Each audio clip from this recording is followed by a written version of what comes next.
98 Africans arrived at Annapolis Harbor on September 29, 1767, aboard the Lord Ligonier. 42 had perished during the crossing. Among the survivors was a 17-year-old Mandinka warrior who would spend the next 55 years refusing to forget his name. The records from Spotsylvania County, Virginia show a slave purchased that October, given the name Toby. But what those records don't show, what plantation ledgers deliberately omitted, and what family Bibles refused to acknowledge, was the systematic campaign to erase not just a man's identity, but the living memory of an entire culture. This is the story of how one African transformed the brutality meant to break him into a legacy that would outlast his captors. What you're about to hear has been obscured by 2 centuries of silence, and the truth is far more disturbing than anything you've been told. Before we continue with the story of the man who became known as Toby, make sure you're subscribed to Liturgy of Fear and hit that notification bell so you never miss stories like this. And we'd love to know. Leave a comment telling us what state or city you're listening from right now. The details of what happened next come from sources that took nearly 200 years to surface. The Gambia River cut through West Africa like a wound that never healed, carrying British ships deeper into the continent than any other waterway on that coast. By 1767, the trading outpost on James Island had processed tens of thousands of captured Africans, but the demand from Virginia tobacco plantations had reached unprecedented levels. The wars between local kingdoms created opportunities for slave raiders, and the British Royal Africa Company paid premium prices for young men with warrior training. In the village of Jufieur, 2 miles from the British fort, the Kinte clan maintained their reputation as blacksmiths and holy men, despite the constant threat of raids. The Mandinka people had endured for centuries by mastering the art of appearing cooperative while maintaining their traditions in secret. They taught their children to be cautious near the river, to never venture alone into the forest, and to run at the first sight of the slatis, African slave traders who worked for European buyers. Omoro Kinte understood these dangers better than most. As a blacksmith, he'd seen the iron shackles that bound captives for transport. He'd heard the stories of villages emptied overnight, of families torn apart, and sold to different ships. He taught his eldest son the traditional skills of drum making, not just as cultural preservation, but as practical knowledge. A young man who could craft instruments might be kept alive aboard a slave ship to maintain morale among the captives. The boy's name carried weight in Mandinka tradition. Kunta meant complete, or whole, a name given to firstborn sons who were expected to carry on the family's legacy. At 17, he'd completed his manhood training, learned to hunt with a spear, and could recite his family's lineage back 7 generations. The village elders spoke of him as someone who would one day become a respected elder himself. On a morning in early July 1767, Kunta ventured into the forest near Jufieur to gather wood for drum making. The specific type of hardwood he needed grew 3 miles from the village, far enough to be dangerous, but close enough that many young men made the journey regularly. He carried no weapon. Mandinka warriors didn't hunt on sacred gathering grounds, and he moved with the confidence of someone who knew these paths since childhood. What Kunta didn't know was that British Colonel O'Hare's forces had arrived at James Island 3 days earlier, bringing orders for a large shipment of slaves to fill Virginia's labor shortage. The Lord Ligonier sat anchored offshore, its captain under pressure to fill the ship's capacity of 140 captives before the weather turned. The usual networks of African slave traders had been mobilized, paid bonuses for young males between 15 and 25 years old. 4 slatees had been tracking Kunta since he left the village. They were professionals, men who'd perfected the art of ambush over dozens of successful captures. They knew to strike quickly, to overwhelm their target before any sound could alert nearby villages, and to bind captives so thoroughly that resistance became impossible. The attack happened with terrifying efficiency. The first blow came from behind, a wooden club striking Kunta's shoulder and driving him to his knees. Before he could cry out, hands clamped over his mouth while others pinned his arms. They moved with practiced coordination, binding his wrists with rope and wrapping cloth around his head to blindfold and gag him simultaneously. Within 90 seconds, Kunta went from free man to merchandise. The slatees dragged him 3 miles to a holding area near the river, where 24 other captives sat chained in a temporary enclosure. Some were from Jufure's neighboring villages. Others had been captured weeks earlier and transported from inland regions. All showed the same signs of shock and terror. The sudden transformation from person to property happened so quickly that the mind struggled to process it. For 3 days, Kunta remained in that holding pen while the slatees collected more captives. The conditions were deliberately brutal: minimal food and water, exposure to the sun during the day and cold at night, and the constant presence of guards who beat anyone who made excessive noise. The psychological impact was as calculated as the physical abuse. These men wanted captives who understood that resistance meant suffering, that cooperation was the only path to survival. When the Lord Ligonier's crew came to collect their cargo, they brought a British ship's surgeon named Dr. Thompson. His job was to inspect each captive for disease, injury, or defects that might reduce their value. The examination was methodical and dehumanizing, checking teeth, feeling muscles, examining bodies with the same attention a farmer might give to livestock. Of the 32 captives presented, he rejected 7 as unsuitable. Kunta passed the inspection. At 17 years old, he was exactly what Virginia tobacco plantations needed: young, strong, and trained in physical labor from years of blacksmith work. The British paid the slatees in rum, textiles, and iron bars, standard currency for the slave trade. Kunta became property of Captain Thomas Davies, recorded in the ship's manifest simply as male, approximately 17 years, Mandinka origin. The journey from shore to ship happened in small boats that carried 10 captives at a time. British sailors handled this transfer with practiced efficiency, knowing that this moment, when captives first saw the massive ship that would carry them across the ocean, often triggered desperate escape attempts. They kept everyone shackled and moved quickly. Kunta's first sight of the Lord Ligonier revealed the scale of what was happening. This wasn't a raid on a single village. This was an industrial operation that had been refined over decades of practice. The ship was designed specifically for human cargo, with multiple decks modified to hold as many bodies as possible in the smallest space. Other captives were already aboard, their faces visible through the cargo hold's small openings. The British crew herded the new captives below deck, where they encountered conditions that defied human comprehension. The slave deck measured approximately 5 feet high, forcing everyone to crouch or lie down. The space allocated for each person was roughly 16 inches wide and 6 feet long, barely enough room to lie flat. The heat was suffocating, the air thick with sweat and fear. Wooden platforms divided the space into 2 levels, effectively doubling the number of captives that could be packed into each section. The crew chained captives together in pairs, right ankle to left ankle, making independent movement impossible. Additional chains ran along the walls, attaching to the ankle shackles and preventing anyone from reaching the stairs. The psychological impact of these restraints went beyond physical imprisonment. They made it clear that individual survival depended on the cooperation of whoever you were chained to. Kunta found himself shackled to a man named Fanta, captured from a village 50 miles inland. Neither spoke the other's dialect fluently, but they shared enough common Mandinka roots to communicate basic needs. Fanta had been imprisoned for 2 weeks and understood the ship's routines: when food came, how to position your body to avoid the worst cramps, which British sailors were most likely to inflict random beatings. The Lord Ligonier remained at anchor for another week, while Captain Davies negotiated with coastal traders for additional captives. During this time, conditions below deck deteriorated rapidly. The British provided food once per day, a mixture of beans, yams, and occasionally fish, served in communal buckets that 10 people shared. Water came twice daily in small rations that left everyone in a state of chronic thirst. The waste buckets quickly overflowed, and the crew's response was to hose down the deck once every 3 days, treating the captives like livestock. Disease spread with terrifying speed in these conditions.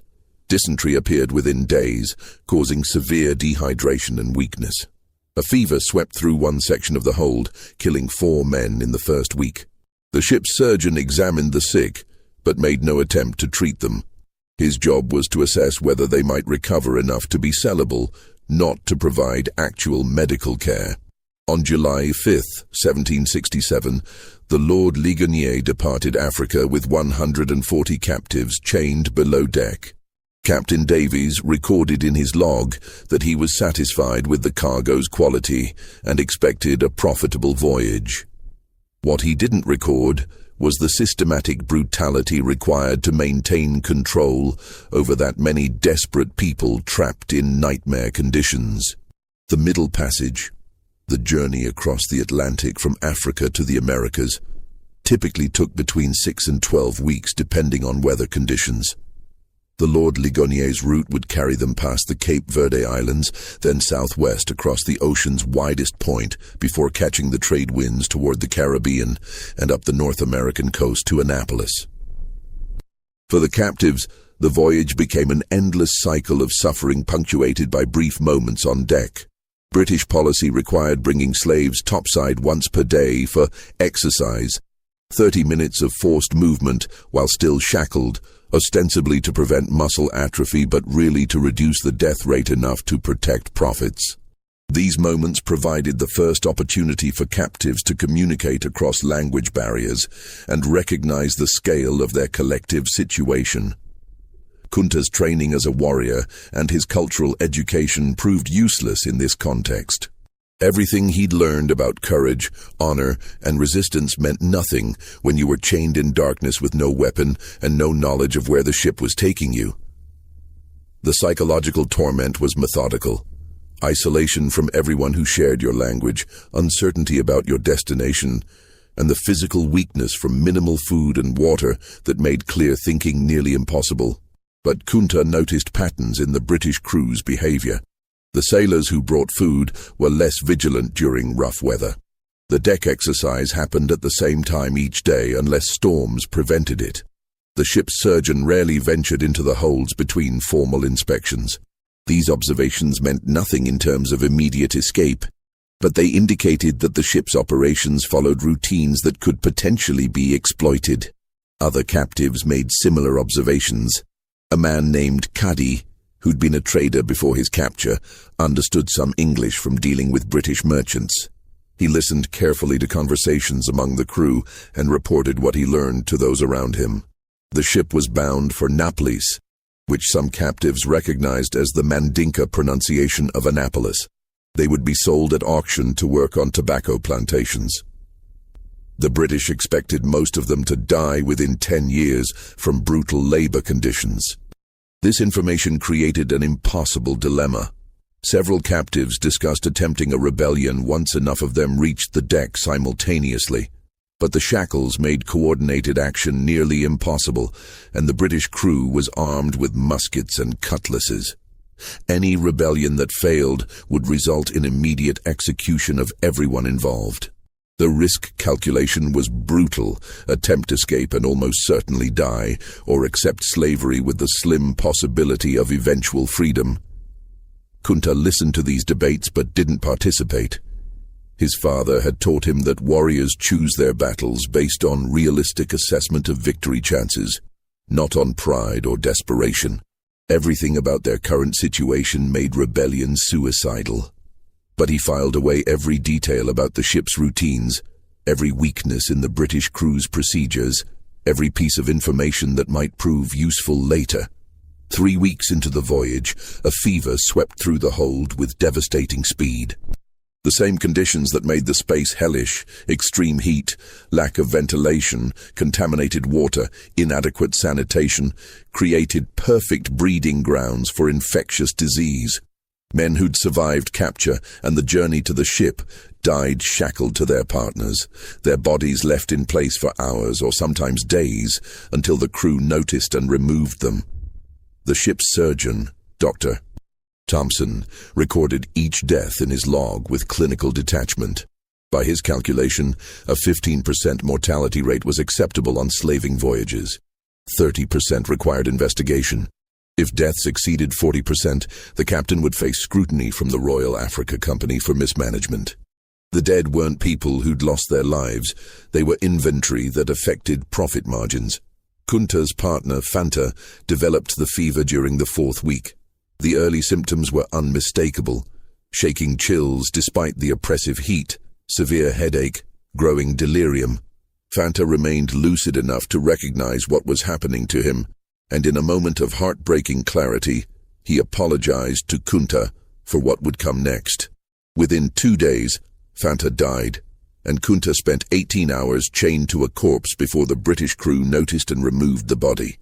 The crew didn't provide Kunta with a new partner. Instead, they shortened his ankle chain and attached it directly to the wall, giving him even less mobility than before. This isolation was unintentional. The crew simply hadn't captured enough slaves to replace all the dead, but it intensified Kunta's psychological torment. For weeks afterward, he existed in a state of near-total sensory deprivation, surrounded by suffering people, but unable to communicate meaningfully with anyone. Just when we thought we'd understood the full horror of the Middle Passage, the conditions aboard the Lord Ligonier grew even worse. The weather turned violent as the ship approached the Atlantic center, and what happened next would test every survivor's will to live. If you're finding this story as disturbing as we are, hit that like button to support our content. Share this video with someone who should hear this history, and subscribe to Liturgy of Fear. Let's continue with the nightmare that was still unfolding. The storm struck during the 7th week at sea. Atlantic storms in late summer tested even experienced ships like the Lord Ligonier. Captain Davies had crossed this route 24 times, but every voyage brought weather that could turn deadly within hours. The first signs came at dawn: a sudden wind shift, clouds building on the western horizon, an ominous drop in atmospheric pressure that made the air feel thick and oppressive. Davies ordered the crew to secure all cargo and prepare for rough seas. For the captives chained below deck, this preparation meant absolutely nothing changed. They remained shackled in the same positions, but now the ship began to pitch and roll with increasing violence. Men who'd been lying down were suddenly thrown against their chains as the vessel lurched sideways. The wooden platforms above their heads creaked and groaned, threatening to collapse under the shifting weight. The worst part was the water.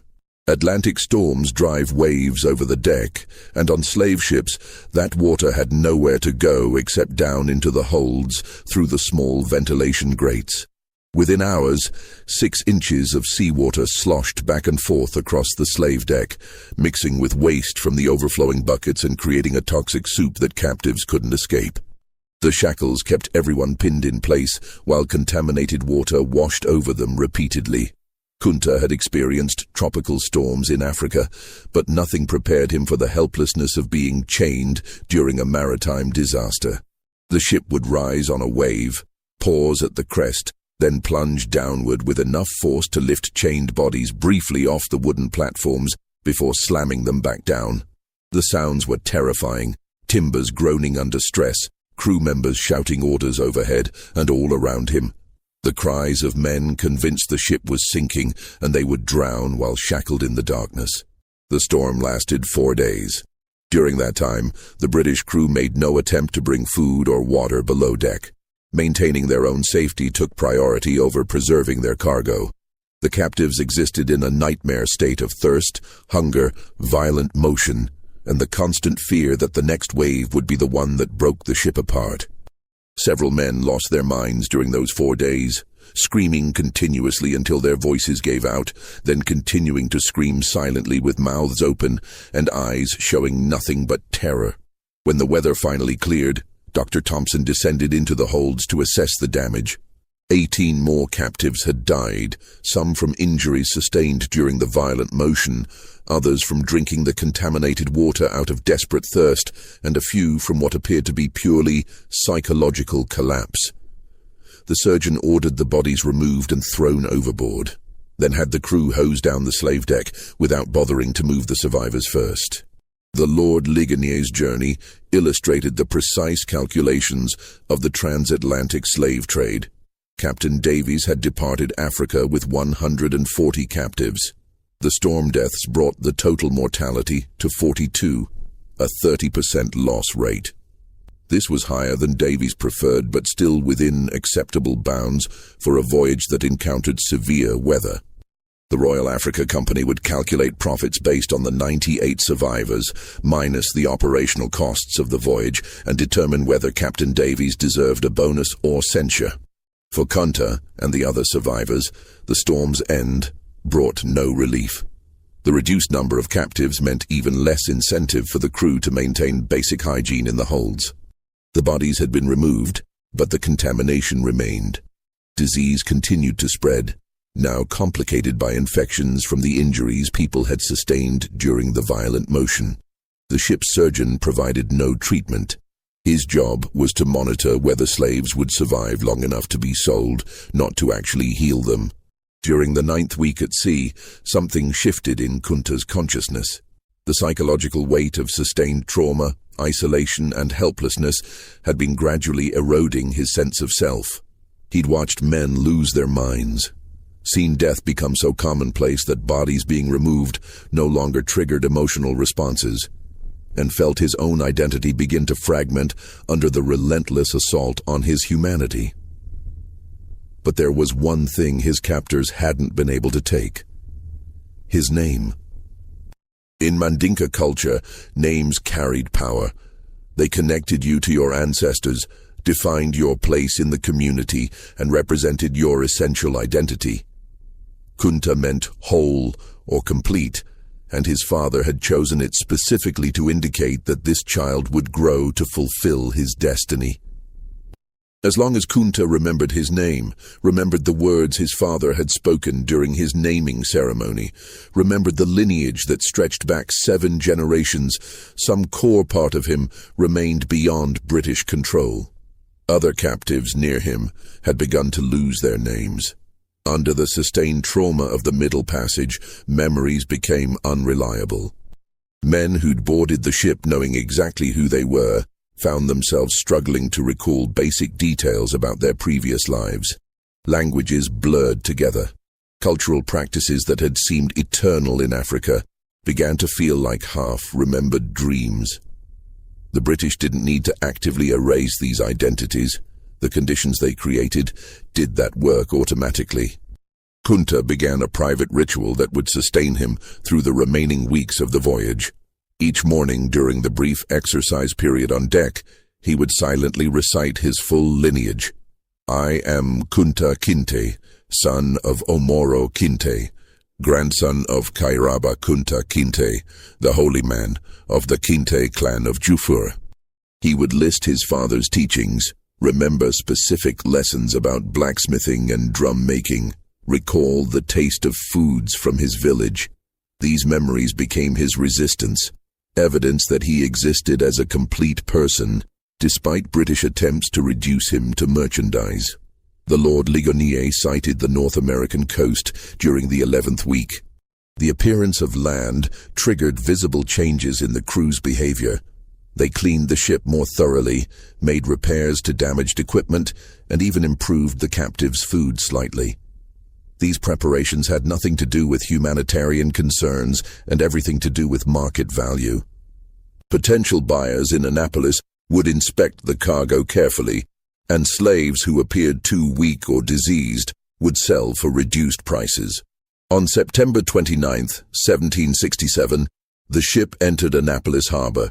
For the captives, this moment brought an impossible mixture of emotions. The journey that had killed 42 of their companions was finally ending. But what awaited them on land was decades of slavery with no clear path to freedom, in a country whose language they didn't speak and whose customs were completely alien. The British followed a careful procedure for processing slave ships. First, the harbor master's officials would board to verify the cargo against the ship's manifest and collect customs duties. Then the captives would be brought on deck in small groups, still shackled, for preliminary inspection by potential buyers. Only after this pre-sale viewing would the actual auction take place, usually within a week of arrival to minimize the costs of feeding and housing the cargo. When Kunta first saw Annapolis, the contrast with Africa overwhelmed his senses. The architecture was entirely different. Wooden buildings with peaked roofs instead of round mud structures with thatched covering.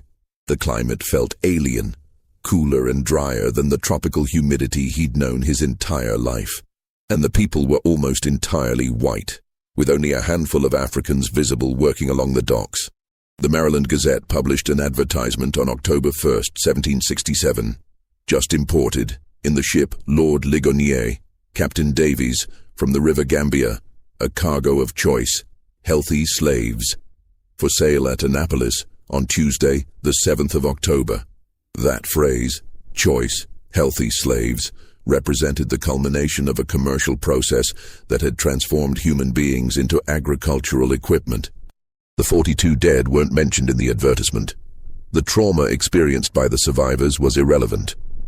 What mattered to the Maryland tobacco planters was that 98 Africans were now available for purchase, ready to labor in conditions that would likely kill them within a decade. The auction itself happened at a tavern near the Annapolis docks. Potential buyers arrived to inspect the merchandise, examining teeth, checking for signs of disease, assessing physical strength. Some asked the ship's surgeon about the captives' origins, believing that certain African peoples made better workers than others. The surgeon described Kunta's group as Mandinka, generally considered suitable for agricultural labor and less prone to attempted escape than some other groups.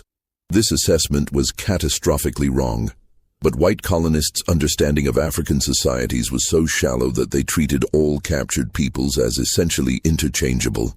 John Waller arrived at the auction representing his family's tobacco plantation in Spotsylvania County, Virginia.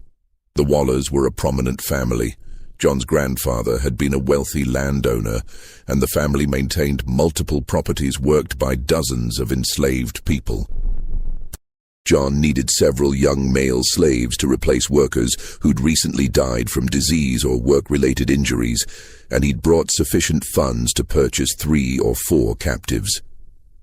When John examined Kunta, he saw exactly what he needed: a teenage male with visible physical strength, no obvious diseases, and the kind of compact build that suggested capability for sustained physical labor. The fact that Kunta met his eyes directly, a sign of defiance that more experienced slaveholders would have recognized, John interpreted as evidence of intelligence rather than resistance. The bidding was brief. Other planters were interested, but John offered a competitive price quickly and secured the purchase. The transaction was recorded in standard commercial terms. 1 Negro male, approximately 17 years old, paid in full, transferred to John Waller of Spotsylvania County. Kunta had been property of the British Crown while aboard ship. Now he was private property, with John Waller holding the same legal rights over him as over any other farm equipment. The journey from Annapolis to Spotsylvania County took 3 days by wagon. John transported his new purchases in the cargo bed, still shackled, with minimal food and water. This wasn't deliberate cruelty. It was standard practice, based on the widespread belief that slaves needed to understand their inferior status from the first moment. The 3-day journey provided John with opportunities to communicate basic commands in English, teaching the captives words like work, stop, food, and sleep. Kunta understood nothing. The English language bore no relationship to Mandinka or any other African language he'd encountered. The sounds seemed harsh and angular, lacking the tonal qualities that made Mandinka. Words carry multiple meanings depending on pronunciation. Without any shared linguistic foundation, communication happened entirely through gesture and repetition, with violence as the primary teaching tool for compliance. The Waller plantation occupied several hundred acres along the Rappahannock River.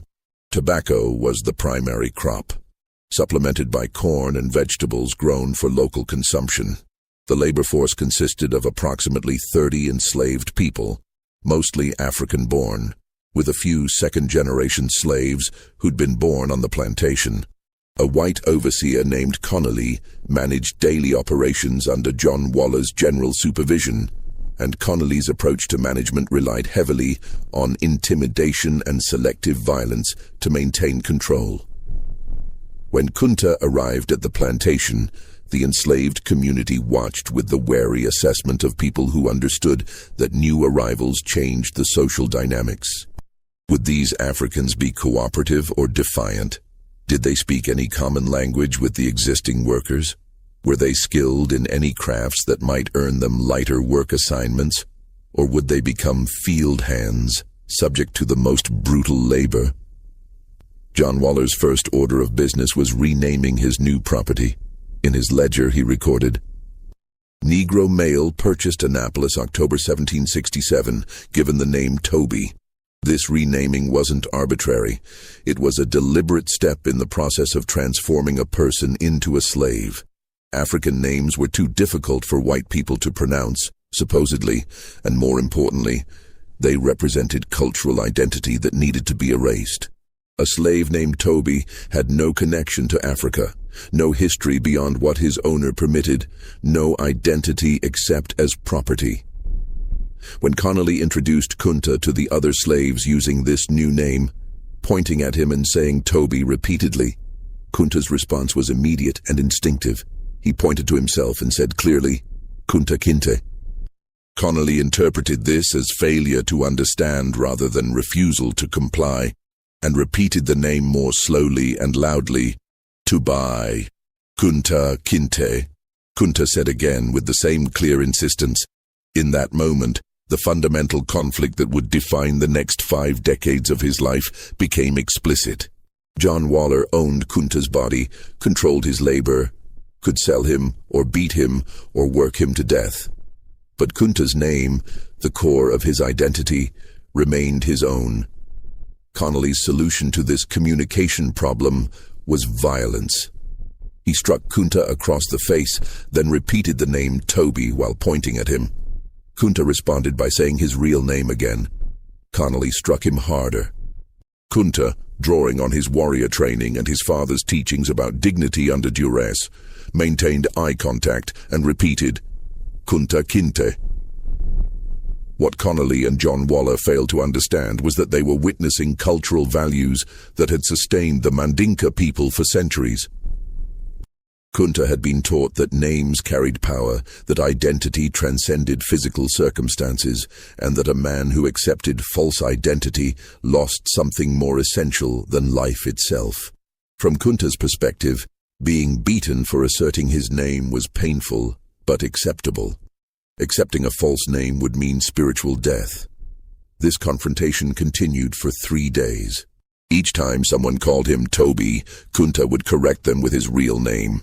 Each correction earned physical punishment, beatings, reduced food rations, isolation.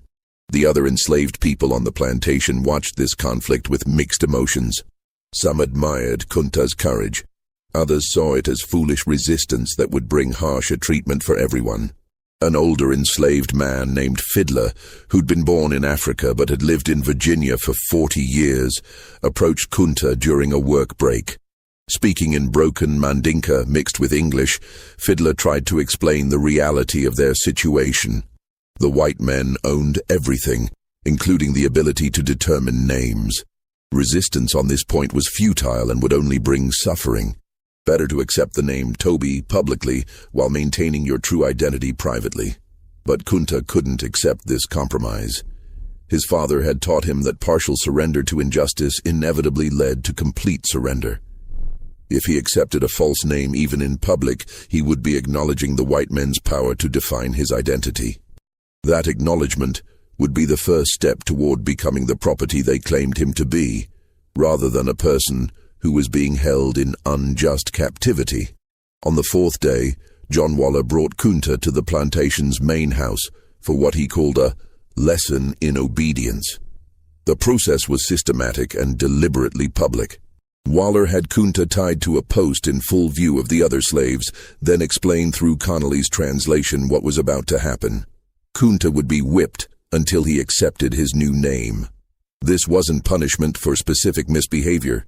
It was an educational demonstration about the nature of absolute power. The whipping began with methodical precision. Connolly used a leather strap designed to cause maximum pain without inflicting injuries severe enough to reduce Kunta's value as a worker. After each strike, Waller asked the same question, "What is your name?" When Kunta responded, "Kunta Kinte," another blow fell. This torture continued until Kunta lost consciousness. When he revived hours later, chained in the quarters where enslaved people were housed, he found himself surrounded by other Africans who'd been watching the entire demonstration. Their faces showed a mixture of sympathy, fear, and resignation. They'd all been through similar lessons when they first arrived. They'd all learned that resistance led to suffering with no possibility of victory. But they'd also noticed something that John Waller and Connolly had missed. Despite the beating, Kunta had never once said the name Toby. He'd lost consciousness from pain before surrendering his identity, and that fact resonated with people who'd been forced to compromise themselves in countless ways just to survive. The next morning, still injured from the whipping, Kunta was assigned to tobacco field work under Connolly's direct supervision. Tobacco cultivation in 1767 Virginia was brutally labor-intensive. The process required planting seedlings by hand, constant weeding, removing tobacco worms, topping the plants at the correct growth stage, harvesting leaves as they ripened, and hanging them in curing barns. Each step was time-sensitive and required knowledge that Kunta didn't have.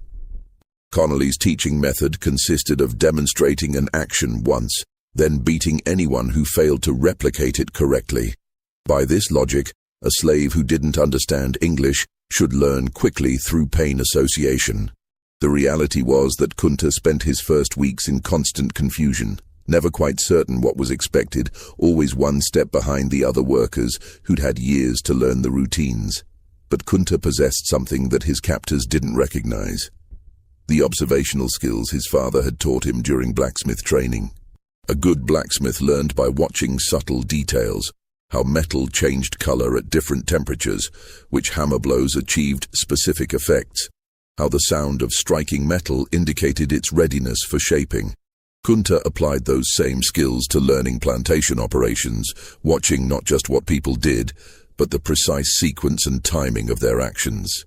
Within 2 weeks, Kunta had mastered basic tobacco field work well enough to avoid most beatings.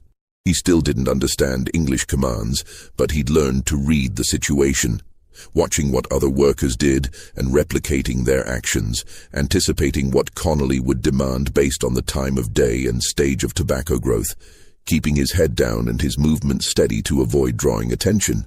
The other enslaved people began to recognize that this African newcomer was different. Most recently arrived captives existed in a state of psychological shock for months, moving through their work like automatons, barely aware of their surroundings. Kunta was clearly traumatized. His eyes showed the same 1,000-yard stare that everyone developed after experiencing Middle Passage horror. But he remained alert and engaged in a way that suggested his mind hadn't been broken. This psychological resilience came from the same source as his refusal to accept a false name: his father's teachings about maintaining dignity under oppression. Omoro had lived his entire life 2 miles from a British slave fort. He'd raised his children with the explicit understanding that their freedom was fragile and could be stolen at any moment. But he'd also taught them that inner identity, the knowledge of who you really were, could never be taken unless you surrendered it willingly. The weeks turned into months and a routine emerged. Kunta worked in the tobacco fields from dawn to dusk, ate the minimal rations provided to enslaved workers, slept in the crowded quarters, and endured the casual violence that characterized plantation life. John Waller occasionally tested whether the whipping had been effective, calling Kunta Toby and watching for his response. Each time, Kunta would either remain silent or quietly correct with his real name, earning a cuff across the head, but never the severe beating that might reduce his ability to work. Waller found this behavior puzzling, but not particularly concerning. Some slaves took longer to break than others. As long as Kunta did his work adequately and didn't actively rebel, his refusal to accept his slave name was an annoyance rather than a serious problem. Waller assumed that time and sustained exposure to plantation reality would eventually wear down any resistance. What Walla didn't recognize was that every day Kunta maintained his name. He won a small victory against the system designed to destroy him. And other enslaved people on the plantation noticed those victories. They saw an African who'd survived the Middle Passage horror, endured whippings for refusing to surrender his identity, and somehow maintained his essential self despite everything slavery inflicted on him. As winter approached in late 1767, Kunta had been enslaved for 6 months, captured in July, transported across the Atlantic, sold in October, and worked through the tobacco harvest season. In Mandinka culture, he should have been celebrating his 18th birthday, taking on adult responsibilities in his village, perhaps being considered for marriage. Instead, he was property in a foreign country, doing agricultural work he'd never trained for, unable to communicate in the local language, and surrounded by people who'd been so thoroughly broken by slavery that most had forgotten resistance was even possible. But Kunta hadn't forgotten, and that fact would make what happened next both inevitable and terrifying. The story of Toby, the slave who refused his name, was about to take a turn that would shock even the hardened overseers of Spotsylvania County. But first, we need you to do something. If this story is giving you chills, share this video with a friend who loves dark mysteries, hit that like button to support our content, and don't forget to subscribe to never miss stories like this. Let's discover together what happens when a man chooses freedom over survival. Winter's arrival brought new horrors no one anticipated. Virginia winters in the late 1760s were harsh by the standards of someone raised in tropical West Africa. Temperatures dropped below freezing regularly, and the enslaved workers' quarters provided minimal protection from the cold. The Waller plantation, like most Virginia tobacco operations, didn't invest in adequate winter housing for slaves. The logic being that warm buildings cost money, while slaves who died from cold exposure could be replaced through purchase. Kunta's first Virginia winter introduced him to physical suffering, distinct from the tropical diseases he'd known in Africa. Frostbite damaged his fingers during morning work when the ground was frozen solid. Respiratory infections spread through the quarters with deadly efficiency. Close quarters, poor ventilation, and inadequate clothing created perfect conditions for contagious illness. Several slaves died during that first winter, their bodies buried in unmarked graves at the edge of the plantation property. During this season, Kunta made his first escape attempt. The idea had been forming since his arrival.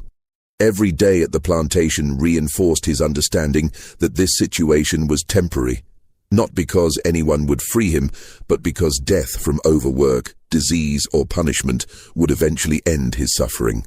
The only question was whether he would die as property or die while attempting to reclaim freedom. Kunta's knowledge of North American geography was essentially non-zero. He understood that he'd been transported across a large body of water, which meant Africa lay in some direction across the ocean. He'd observed that the sun rose and set in patterns similar to Africa, suggesting similar latitude. But beyond these basic observations, he had no map, no knowledge of distances, no understanding of the landscape he'd need to cross. His plan was remarkably simple: escape during the night, travel away from the plantation in whatever direction seemed least populated, and either find a way back to the coast or locate other Africans who might have established free communities. This plan had virtually no chance of success, but Kunta understood that success wasn't the only measure of meaningful action. Sometimes resistance had value, even when it was futile. The escape happened in January 1768, during a week when Connolly was away visiting family in Fredericksburg. The remaining white supervisor was less vigilant about evening head counts, and Kunta had noticed a pattern. If all slaves appeared to be present during the initial evening check, no one verified later in the night. The winter cold meant everyone stayed inside the quarters as much as possible, so unusual movements were less likely to be noticed. Kunta waited until approximately midnight, then quietly exited the quarters through a rear door, whose lock had been damaged for weeks. He moved carefully, knowing that dogs might be loose on the property, and that several white families lived within half a mile of the Walla plantation. His clothing consisted of the minimal rags provided to field workers, entirely inadequate for winter weather, but the only option available. For the first 3 miles, everything went according to Kunta's limited plan. He followed a creek bed heading roughly north, reasoning that waterways might eventually lead to larger rivers and ultimately the ocean. The physical challenge was immediate. His feet, inadequately protected by crude shoes made from scraps, began to suffer from the cold within an hour. The winter landscape was utterly alien, nothing like the African forest he'd known. Near dawn, Kunta heard dogs barking in the distance behind him. The sound triggered an immediate understanding. The plantation had discovered his absence, and professional slave catchers were already pursuing him. These weren't random farm dogs. They were tracking hounds trained specifically to hunt escaped slaves, capable of following a scent trail for miles. What happened next illustrated the ruthless efficiency of the 18th century Virginia slave-catching system. Connolly had returned earlier than expected and noticed Kunta's absence during the morning work call. He immediately contacted Thomas Matthews, a professional slave catcher who operated throughout Spotsylvania County. Matthews maintained a team of trained dogs and several assistants who specialized in tracking and recovering escaped slaves. Matthews' approach to slave catching was methodical. He started at the point of escape, let his dogs pick up the scent, and then followed at a steady pace that allowed the dogs to do most of the work. His payment structure was simple. He received a flat fee for successful recovery, plus expenses. If the escaped slave resisted violently, Matthews was authorized to use whatever force necessary to ensure compliance, provided the slave survived in condition to continue working. Kunta had covered perhaps 8 miles when the dogs caught up to him. The confrontation happened in a clearing where the terrain offered no defensive advantages. Matthews' assistants surrounded him, while the dogs created a barrier that made escape impossible. Through gestures and broken English, Matthews indicated that Kunta should return voluntarily. When Kunta didn't immediately comply, not from defiance but from incomplete understanding, Matthews ordered his assistants to restrain him forcibly. They bound Kunta's hands and attached a rope around his neck, then began the 8-mile walk back to the Walla plantation. Matthews followed his standard practice of parading captured slaves along main roads during daylight hours. This public display served multiple purposes. It reminded enslaved people throughout the county that escape was futile. It advertised Matthews' services to plantation owners, and it reinforced white communities' sense of control over the black population. When they arrived at the Waller plantation, Connolly and John Waller were waiting. The next hours would be recorded in detail in the memories of every enslaved person who witnessed what happened. Not because it was unusual for slave catchers to punish captured runaways, but because of what Kunta's response revealed about the limits of human endurance. John Waller had Kunta tied to the same post where he'd been whipped for refusing his slave name. But this punishment served a different purpose. The name whipping had been about establishing authority. This beating was about terror, creating an example so brutal that no other slave would consider escape. Connolly administered the whipping with professional efficiency, striking Kunta's back in patterns designed to maximize pain without causing life-threatening injuries. Between each set of strikes, Waller asked variations of the same question, "Will you run again?" The expected response was immediate denial and begging for mercy. The reality was that Kunta, drawing on reserves of strength that defied rational explanation, remained largely silent throughout the beating. This silence disturbed Waller more than screaming would have. A slave who screamed and begged showed he understood his powerlessness and could be broken. A slave who endured torture silently possessed some inner resistance that whipping couldn't reach. After 30 strikes, enough to leave Kunta's back a mass of bleeding wounds, Waller stopped the beating and ordered Kunta to be confined in a storage shed for a week with minimal food and water. The week in isolation gave Kunta time to assess the consequences of his escape attempt. The physical pain was severe but manageable. He'd experienced similar injuries during warrior training in Africa, and the human body's capacity to tolerate pain was greater than most people realized. What concerned him more was the strategic failure of his escape. 8 miles in 12 hours was pathetically inadequate. The tracking dogs had found him easily, and he'd learned nothing about the geography between the plantation and potential freedom. But the escape had also revealed something important about the plantation system. It relied on terror and surveillance rather than physical barriers. There were no walls around the Waller property, no guards posted at the boundaries.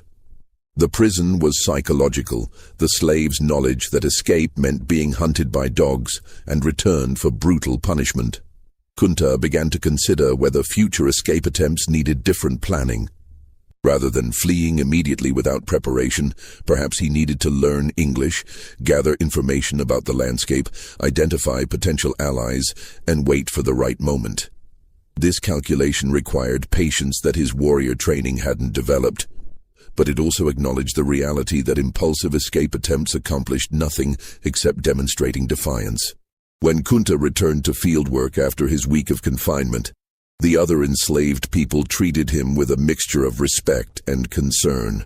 No one discussed the escape attempt directly. Talking about resistance near white people was suicidally dangerous. But Kunta noticed subtle changes in how people interacted with him. Fiddler began teaching him English more actively, providing vocabulary that might prove useful for survival. Other workers shared small amounts of their food rations, recognizing that Kunta was being systematically underfed as continued punishment.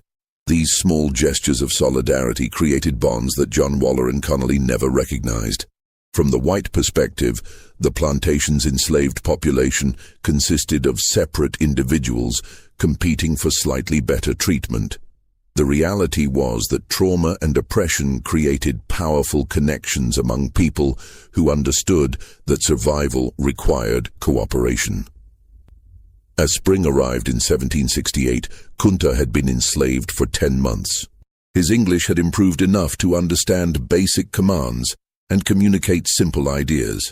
He'd learned the tobacco cultivation cycle well enough to avoid most beatings, and he'd begun to recognize that the Waller plantation existed within a larger system of slavery that extended throughout Virginia and beyond. This understanding came primarily from conversations with Fiddler, who'd lived in Virginia long enough to develop a comprehensive picture of colonial slavery's scope. There were hundreds of plantations in Spotsylvania County alone. Thousands more spread throughout Virginia. The entire regional economy depended on enslaved labor, tobacco, corn, wheat, livestock. White Virginians had created a society where enslaved Africans outnumbered white colonists in many counties. Yet they maintained control through systematic terror and the legal authority to inflict unlimited violence on black bodies. Fiddler also explained something that Kunta found initially incomprehensible. There were enslaved people who'd never seen Africa, who'd been born on Virginia plantations to parents who were themselves born into slavery.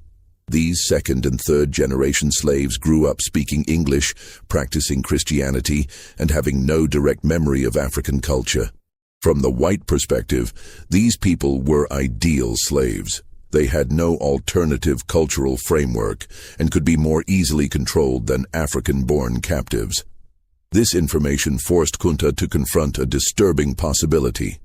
Slavery wasn't a temporary condition that would end when enough Africans rebelled or when white colonists recognized the injustice.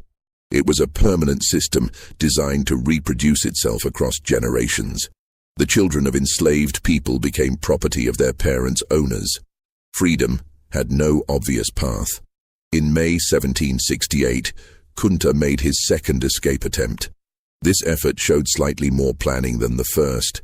He'd stolen food scraps over several weeks, hidden them in the quarters, and identified a route that followed established roads rather than random wilderness paths. His English was now adequate for basic misdirection. If questioned by white travelers, he could claim to be on an errand for his master, buying himself hours before anyone became suspicious. The escape lasted 3 days before Matthews's dogs found him hiding in a barn approximately 20 miles from the Waller plantation. The recapture followed the same pattern as before.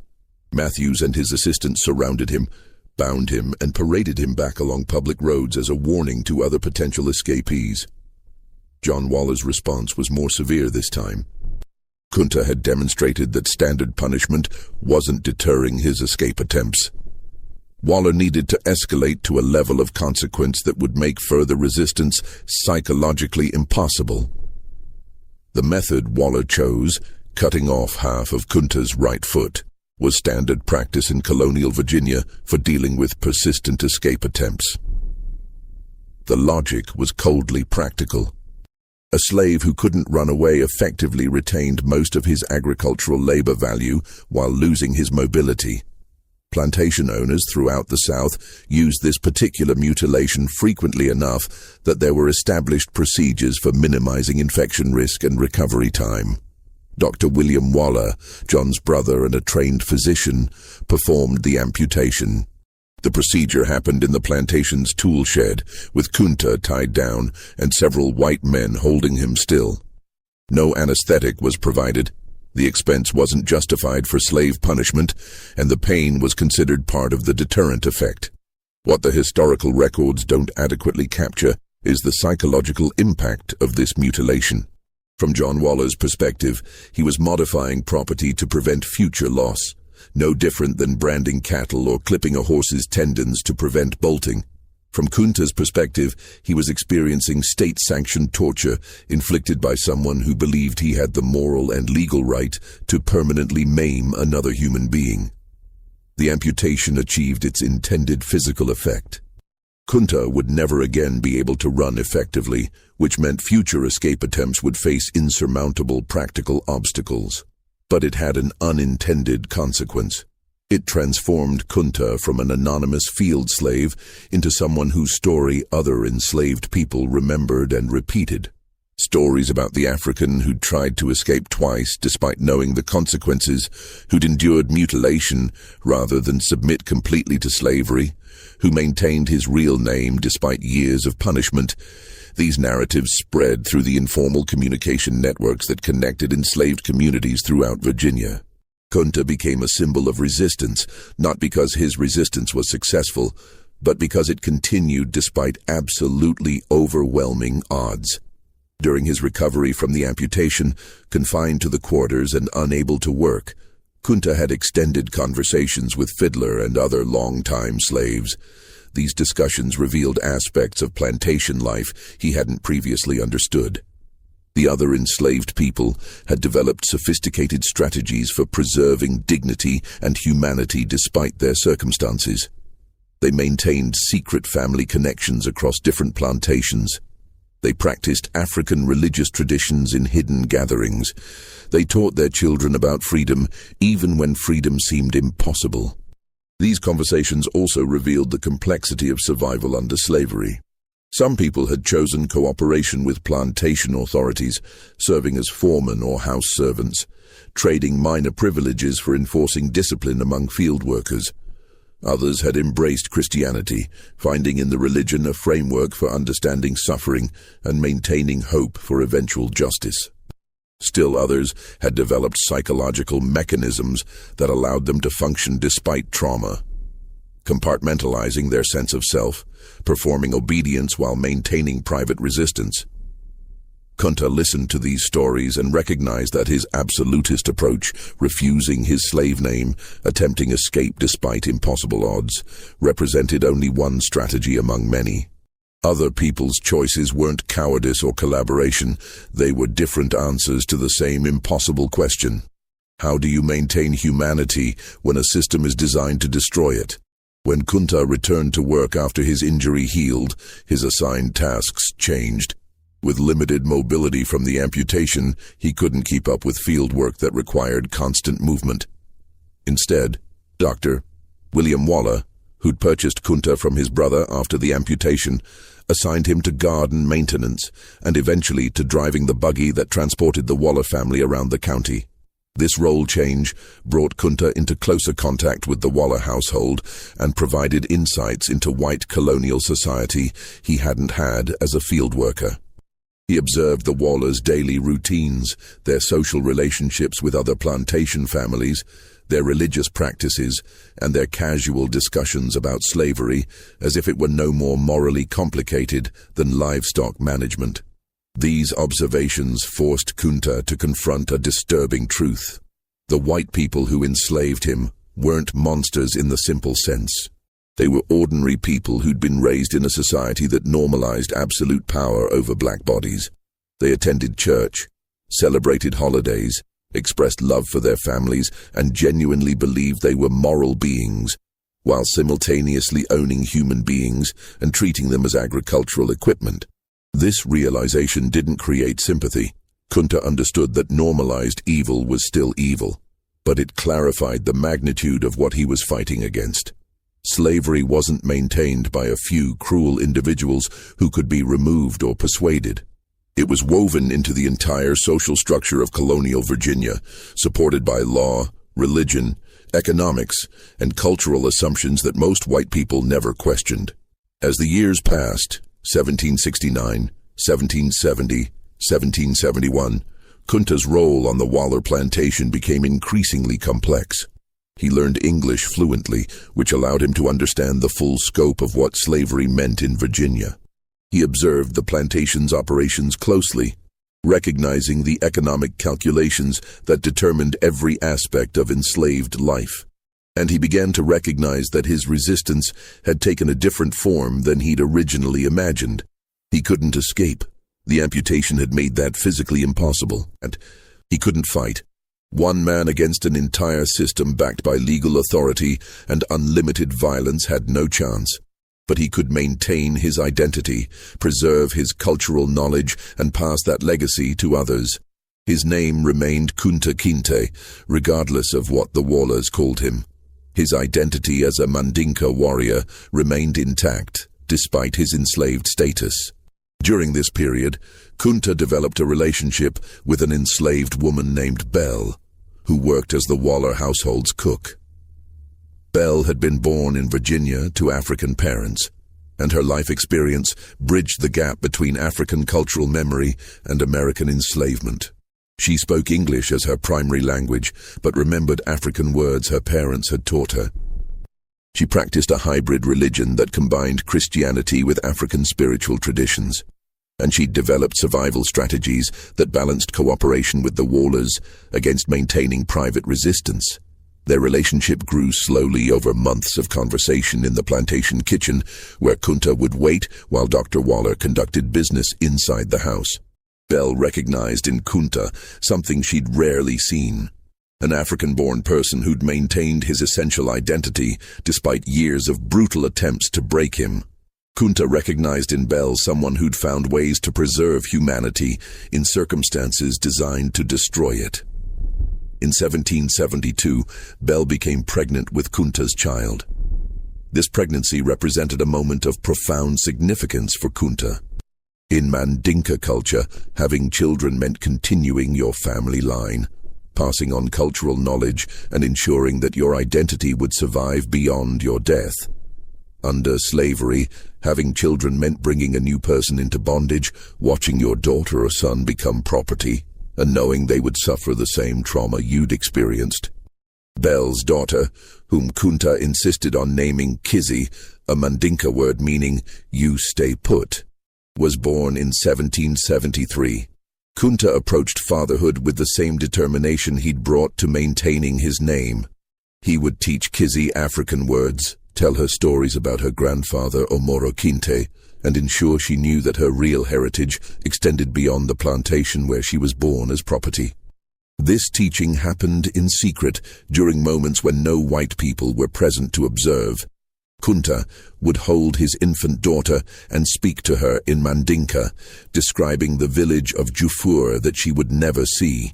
He would recount his family lineage, ensuring that even if Kizzy grew up enslaved, she would know that her ancestors had been free people with culture, history, and dignity. Belle watched these interactions with mixed emotions. She understood Kunta's desire to pass on his heritage, but she also recognized the danger. If the Wallers discovered that Kunta was teaching Kizzy African culture, They might sell the child to another plantation as punishment. Belle had already lost 2 infant children to such sales, and the trauma of those losses never fully healed. The tension between preserving cultural identity and protecting children from the worst consequences of slavery would define Kizzy's childhood. Kunta wanted her to remember Africa and maintain resistance. Belle wanted her to learn English perfectly, practice Christianity publicly, and develop skills that might earn her slightly better treatment within the plantation system. Both approaches came from love and from traumatic experience with slavery's brutal realities. As Kizzy grew from infant to child, Kunta taught her a vocabulary of African words: cow, river, harvest, guitar. These words had no practical use in Virginia, but they represented connections to a world beyond slavery. When Kizzy pointed to a river and said, Kambi Bolongo, the Mandinka name for the Gambia River, she was speaking a language her enslavers couldn't understand and maintaining a cultural tradition they couldn't erase.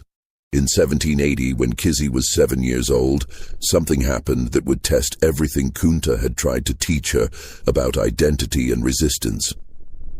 Missy Ann, the niece of Dr. William Waller, began visiting the plantation regularly and developed a friendship with Kizzy. Missy Ann was roughly the same age as Kizzy, and in the innocent way that children sometimes can, she saw Kizzy as a playmate rather than property. This friendship created a complicated situation. Missy Ann began teaching Kizzy to read and write, skills that were illegal for enslaved people to possess in Virginia. The law prohibited slave literacy specifically because educated slaves posed a greater escape risk and might forge traveling papers. But Missy Ann, operating from a child's limited understanding of slavery's implications, simply wanted to share her knowledge with her friend. Kunta and Belle faced an impossible decision. If they forbade Kizzy from learning to read, they would protect her from potential consequences if her literacy was discovered. But they would also prevent her from gaining knowledge that might someday prove useful. If they allowed the lessons to continue secretly, they risked catastrophic punishment if the Wallers learned about it. They chose to let Kizzy learn, with stern warnings to never reveal her literacy to any white person except Missy Ann. This decision would have devastating consequences. By 1785, Kizzy had reached her teenage years. She'd grown into a young woman who embodied all the contradictions of her position.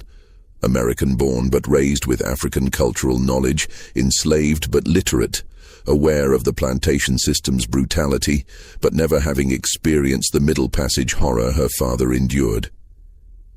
Her relationship with Missy Ann had continued, creating bonds of genuine affection that somehow coexisted with the fundamental inequality of their positions.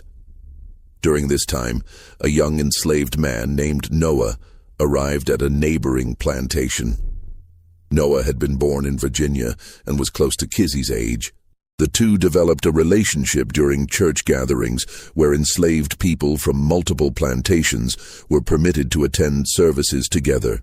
This relationship, conducted under constant surveillance and with no privacy, represented the full complexity of love under slavery, genuine human connection existing within a system designed to prevent it. In 1786, Noah decided to escape.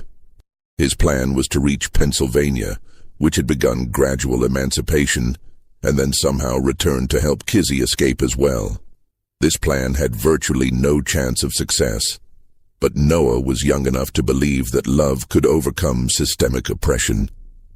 He asked Kizzy to write him a traveling pass, a document claiming he had permission from his master to travel for specific business purposes. Such passes were routine for enslaved people who had errands requiring travel between properties. Kizzy's secret literacy made her one of the few enslaved people capable of creating a convincing forgery. Kizzy understood the catastrophic risk. Writing a forged traveling pass wasn't just forbidden. It was a serious crime that would result in brutal punishment and likely sale to another plantation. But Noah argued that without the pass, his escape attempt had no chance, while with it, he might actually reach freedom. And Kizzy, at 16 years old and in love, made the choice to help him despite knowing the potential consequences. Noah's escape attempt failed within 2 days. Slave catchers found the forged pass in his possession and traced the handwriting to Kizzy. When Dr. William Waller learned that his enslaved cook's daughter could read and write, and had used that literacy to assist an escape attempt, his response was immediate and unforgiving. Kizzy was sold to a trader who specialized in transporting slaves to plantations in North Carolina. The sale happened within 24 hours of the discovery, specifically to prevent Belle and Kunta from attempting any intervention. One day, Kizzy was living with her parents on the Waller plantation. The next day, she was property of a stranger, being transported several hundred miles away, with no possibility of contact with her family. For Kunta and Belle, this loss represented the culmination of every nightmare slavery had threatened. They'd raised a daughter, taught her about dignity and identity, and watched her grow into a young woman capable of remarkable courage. And then the system they'd been fighting against for decades demonstrated its ultimate power. It could take their child, and they were legally powerless to stop it. Kunta's response to this loss would define the final decades of his life. He'd endured capture in Africa, survived the Middle Passage, withstood repeated beatings, maintained his identity despite constant pressure, and even accepted the amputation of his foot, rather than completely submit to slavery. But losing Kizzy to a forced sale broke something in him that previous trauma hadn't touched. The historical records show that after Kizzy's sale, Kunta became increasingly withdrawn. He continued his work as Dr. Waller's buggy driver, maintained his dignity, and never forgot his name.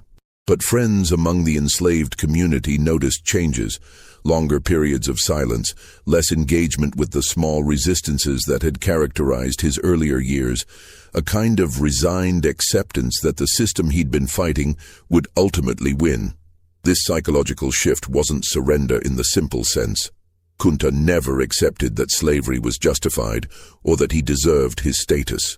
But he'd learned through unbearable experience that maintaining identity and resisting oppression didn't prevent the system from inflicting the worst possible suffering, losing your children to a commercial transaction.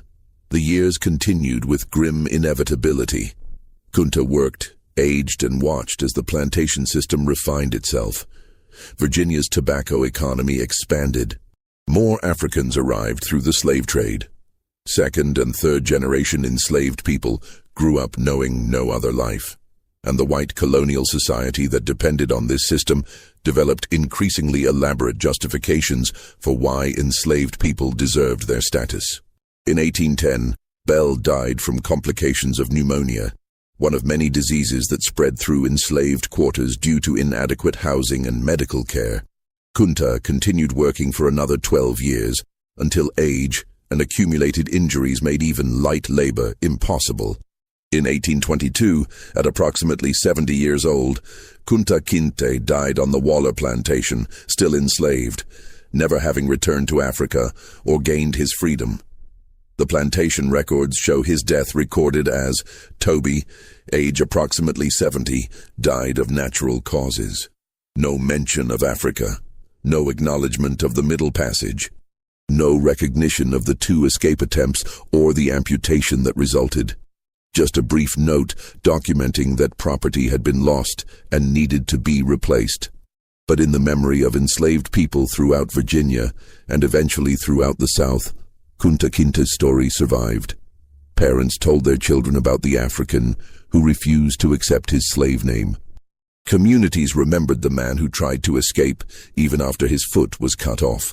And those stories became part of a larger oral tradition that preserved African cultural memory despite slavery's systematic attempts to erase it. Kizzy, sold to Thomas Lee's plantation in North Carolina, survived into the 1850s. She bore a son named George, conceived through rape by her enslaver, who became known as Chicken George due to his assigned duties managing cockfighting birds.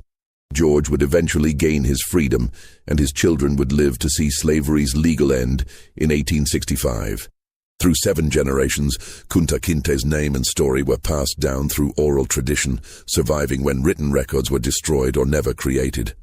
In the 1960s, a descendant named Alex Haley began researching his family history, tracing connections back through documents, census records, and eventually to Jufure in Gambia, where oral historians called griots remembered stories about a young man named Kunta who was captured around 1767 and never seen again. The book Haley published, Roots, the saga of an American family, would introduce Kunta Kinte's story to millions of readers worldwide. It would spark renewed interest in African American genealogy, force conversations about slavery's lasting impact, and help establish that enslaved people weren't just victims, but individuals who'd maintained identity and resistance despite overwhelming oppression. But the core of that story, the truth that America never wanted confronted, wasn't about eventual triumph or redemption. It was about a 17-year-old African warrior who was captured, transported across the ocean, and enslaved for 55 years, who tried to escape twice and lost part of his foot as punishment, who taught his daughter about freedom she would never experience, who maintained his name and identity despite systematic attempts to erase both, and who ultimately died as property on the same plantation where he'd spent most of his enslaved life. The horror of Kunta Kinte's story isn't that it was exceptional, it's that it was ordinary. Hundreds of thousands of Africans experienced similar trauma during the transatlantic slave trade. Millions of enslaved people lived and died under similar conditions. The system that destroyed Kunta Kinte's freedom operated legally, with religious sanction, and with widespread support throughout colonial and early American society for nearly 3 centuries. What makes Kunta Kinte's story significant isn't that he successfully rebelled or escaped or found freedom. It's that despite everything slavery inflicted on him, he never forgot who he was. His name remained Kunta Kinte. His identity as a Mandinka warrior remained intact. And he passed that knowledge to his daughter, who passed it to her son, who passed it through generations until it reached the present day. That continuity, the preservation of identity across centuries of trauma, represents a form of resistance that slavery's architects never fully defeated. They could enslave bodies, control labor, inflict unlimited violence, and separate families through forced sales. But they couldn't completely erase the knowledge that enslaved people had been whole human beings before capture, that they possessed cultures and histories that predated slavery, and that their identities transcended the property status white society imposed on them. This story shows us something essential about the American experience. This nation was built on a foundation of systematic brutality that treated human beings as agricultural equipment. The tobacco, cotton, sugar, and rice that drove economic development came from enslaved labor under conditions so horrific that describing them fully remains difficult 2 centuries later. And the legal, religious, and cultural systems that white Americans created to justify this brutality continue to shape American society long after slavery's formal end. Kunta Kinte's legacy isn't comfortable or redemptive. It's a reminder of what was stolen, what was survived, and what can never be fully repaired. His story forces confrontation with historical truth that many would prefer to forget, that the country proclaiming all men are created equal simultaneously operated the largest slavery system in the Western Hemisphere, and that the effects of that contradiction echo through generations. So what do you think of this story? Does knowing the full truth about slavery's reality change how you understand American history? Do you believe a person who maintained his identity despite everything has achieved a kind of victory? Or is that just romanticizing unbearable suffering? Leave your thoughts in the comments below, and let's have a real conversation about why these stories still matter. If this history gave you chills, hit that subscribe button and notification bell so you never miss stories like this. Share this video with someone who needs to understand what really happened during America's slavery era. And remember, this isn't ancient history. The last person born into slavery died in the 1970s. These events are shockingly recent, and their effects are still with us. Thanks for watching Liturgy of Fear. See you in the next video.